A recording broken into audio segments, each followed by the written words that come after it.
Social media पर जैन समाज के सबसे लोकप्रिय जैन न्यूज़ चैनल महालक्ष्मी की ओर से आप सभी को सादर जय हिंद। बात कर रहे हैं द्वादशी के दिन, बस कुछ दिन और पर्यूषण शुरू हो गए श्वेतांबर समाज के। वह भी कल सुबह कभी बात करेंगे आपसे, उसके बारे में गजब की बात करेंगे। पर हाँ, आज ये बात कर रहे हैं, देख रहे हैं आप चित्र, क्या है ये? हाँ, यूके के प्रधानमंत्री सुनक जी जब बने थे तब से आज तक चर्चा नहीं हुई, पर G20 से देश को बहुत विकास हुआ, पर जैनों को कुछ तो मिल गया। हाँ, बिल्कुल मिल गया। कभी कहते थे हमारे देश में 40 करोड़ की जनता थी जैन, जगह जगह रियासत राजा थे जैन, बहुत थे जैन। लेकिन आज़ादी के बाद जैन शुरुआत 43-45 संतान से शुरू हुई, घटते घटते घटते जीरो पर पहुंच गई। सबसे ज़्यादा टैक्स देने वाला देश। हाँ, आप सुनक जी की फ़ोटो देख रही है, इन्होंने अक्षरधाम पर भी दर्शन किए। अब हमसे क्या संबंध है वही बताएंगे आपको कि हम रोज़गार सबसे ज़्यादा देते के, टैक्स सबसे ज़्यादा देके, सबसे ज़्यादा पढ़ लिख होकर भी कभी भी जैन। अब तो खैर हम सांसद की बात करते हैं, पीएम की तो दूर की बात है। आज़ादी के 77 सालों में हम एक भी जैन पीएम नहीं, हाँ सीएम दिए, गवर्नर सब कुछ दिए हमने, लेकिन कभी पीएम नहीं दे पाए। अब तो सांसद के भी लाले पड़ जाते हैं। पर हाँ, हम नहीं दे पाए, किसी भी भारत के अंदर एक जैन पीएम नहीं हो पाया। पर जिसने भारत को गुलाम बनाया अपने साथ, ईस्ट इंडिया कंपनी से, जिन्होंने गुलामी की जीना, वही के आज प्रधानमंत्री जैन हैं। पंजाब में जन्म हुआ है और आज तक के इतिहास में किसी को मालूम नहीं चला। जब G20 में दिल्ली आए तब इनके बारे में पता चला। वैश्य जैन परिवार, पंजाब में 1980 में जन्म, 33 साल के युवा, इंग्लैंड के प्रधानमंत्री सुनक जैन हैं। जैन नहीं लिखते हैं वो, कहते हैं ना, जैसे कन्वर्जन हमारे यहाँ बहुत हुआ है, इसलिए आकर उन्होंने एक भी जैन मंदिर में जाने की कोशिश नहीं की। अक्षरधाम जरूर गए, बाकी ऐसे ही रहा, क्योंकि प्रोटोकॉल होता है, जहाँ मोदी दिखाएंगे, हमारा देश दिखाएगा, वहीं जाएंगे। तो अक्षरधाम में दर्शन की, चलो मंदिर में बहुत गदगद थे, पर हम भी गदगद थे। चलो कहीं तो इतिहास में एक नाम आएगा कि 2013 में 23 में जब वो आए तो मालूम चला कि इंग्लैंड के प्रधानमंत्री सुनक जैन। हाँ, हमारी बात पर विश्वास नहीं हो रहा ना, ये रिकॉर्ड करा गया कल जब वो आए थे। आज तक ने जब बताया, सामने आया, एक बार उसकी झलक देख ही लीजिए, आप भी मान जाएंगे कि हाँ सचमुच जो बात कर रहे हैं कोरी गप नहीं, कुछ हकीकत की बात कर रहे हैं। साल उम्र है ऋषि सुनक की। पंजाबी जैन वैश्य परिवार में 1980 में उनका जन्म हुआ था। 43 इयर्स के हैं, यंग डायनामिक लीडर के तौर पर है। चूंकि उनके जो माता पिता थे वो अफ्रीका में पहले रहते थे, 90 के दशक में वो ब्रिटेन आए, वहीं पर फिर वो बस गए और वहीं से ऋषि सुनक ने पॉलिटिक्स में अपना इंटरेस्ट दिखाया। वहां पर वो पढ़े, उसके बाद स्टैनफोर्ड में पढ़े और स्टैनफोर्ड में ही उनकी मुलाकात हुई थी अक्षता मूर्ति से, नारायण मूर्ति की बेटी से, जो फिर उनकी पत्नी बनी।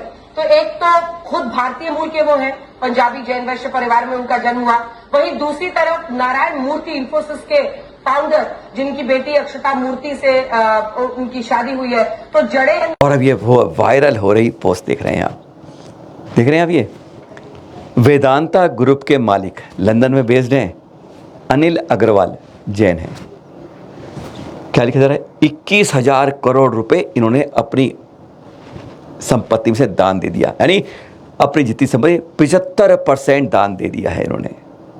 किस लिए? हमारे देश में ऑक्सफोर्ड यूनिवर्सिटी की तरह एक नॉन प्रॉफिट के रूप में एक विशाल यूनिवर्सिटी और शिक्षा के लिए सपना है इनका कि कोई भारत में भी यूनिवर्सिटी बने जो ऑक्सफोर्ड यूनिवर्सिटी के बराबरी कर सके। और लिखा गया, नीचे लिखा रहा है, इसी पोस्ट में लिखा गया कि इस पोस्ट को व्हाट्सएप को बहुत वायरल कीजिए आप, क्योंकि और कोई दिखाएगा नहीं, कम से कम जैन समाज तो दिखाए इस बारे में। और यह बहुत वायरल हो रही है आज, कल, परसों, 3-4 दिन से। अब इस व्हाट्सएप पोस्ट की सच्चाई क्या है? क्योंकि हर साल सितंबर में यह आ जाती है सामने। हकीकत क्या है? 25 सितंबर 2014 को जब अनिल अग्रवाल जी 61 साल के थे, तब उन्होंने इसकी घोषणा की थी लंदन स्टॉक एक्सचेंज में। जब अपने शेयर को 10 साल हो गए तो उन्हें लिस्टेड किए हुए, बस तब उन्होंने कहा था कि मैं 3.5 अमेरिकन बिलियन डॉलर की जो संपत्ति है, उसमें से उनका परिवार जो संपत्ति है उसमें से 75% यानी 2.6 अमेरिकन बिलियन डॉलर्स दे रहे हैं दान में। 15,000 करोड़ से कुछ ज़्यादा की राशि थी तब, और वह अब घुमाते घुमाते हर साल दिखा दी जाती है। अनिल अग्रवाल जी जैन ने इतनी दी, इतनी दी। अरे कम से कम बासी तो मत परोसो, ताज़ा परोसो, नई बात परोसो। एक गलत बयान की करता है और हमारे यहाँ से खट खट खुट खाट खूट खाट पोस्ट करते जाते हैं। 2014 25 सितंबर की घटना है और आज 2023 सितंबर में फिर इसको वायरल किया जा रहा है। इसलिए सही बात को सामने लाइए, पुरानी बातों को मत दोहराइए। और वे दृश्य देख रहे हैं आप अजमेर राजस्थान से। हाँ, शक्ल देखकर, चित्र देखकर पहचान लेते हैं कोई बिनौली यात्रा। यहाँ 7 दीक्षार्थी यहाँ पर जो संभवतः आगामी 25 अक्टूबर को बड़ौत में आचार्य श्री विशुद्ध सागर जी से दीक्षा लें, और जिनकी प्रेरणा से पता है अब तक 120 युवा अब तक दीक्षा के रास्ते पर बढ़ चुके हैं। यह सब बिनौली यात्रा निकली है अजमेर के समय, वहाँ के दृश्य आप देख रहे हैं। सज धज के ऐसे तैयार हो जाते हैं और बाद में तन पर एक धागा भी नहीं रहता है। यही तो है, इसे कहते हैं गृहस्थ से शावक पर जाने का यह तरीका कि एक बार सब कुछ वैभव होता है और चक्रवर्ती अब सारा त्याग कर फिर हम इस रास्ते, श्रमण के रास्ते बढ़ जाते हैं। चैनल महाराज ने एक एक से चर्चा की थी इनके साथ से कि आप क्यों दीक्षा लेना चाहते हैं। किन्हीं को आचार्य श्री की चर्या पसंद आई, किसी को आचार्य श्री की प्रवचन पसंद आए, और कई इसमें ऐसे भी हैं जो पिछले कई साल से ब्रह्मचर्य कर इस रास्ते पर बढ़ने को व्याकुल हो रहे हैं। हर की अपनी अपनी कहानी थी, सबकी जिंद कहानी थी और सबकी सुनी कहानी चैनल मक्ष नहीं दे। ये दृश्य है बिनौली अजमेर के, और ये देख रहे हैं आप मुनि श्री आराध्य सागर जी। कनकावली महाव्रत साधना चल रही है इनकी। 522 दिन के लक्ष्य के अंदर मात्र 88 दिन पारना और 434 दिन उपवास रहेगा। पता है अगली पारना कब है?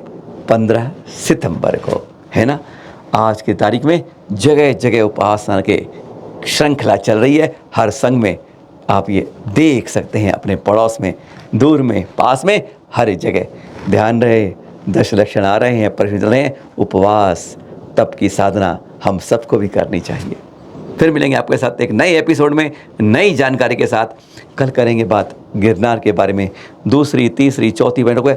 कुछ लोग जाते हैं ना, अब हम आपको बता दें, जो जाएंगे आप हमें जानकारी भेजेंगे, हम उसको ज़रूर जन जन तक पहुंचाएंगे, क्योंकि हम सबको कहना है गिरनार हमारा है, हमारा था और सदा हमारा ही रहेगा। सादर जय जिनेंद्र।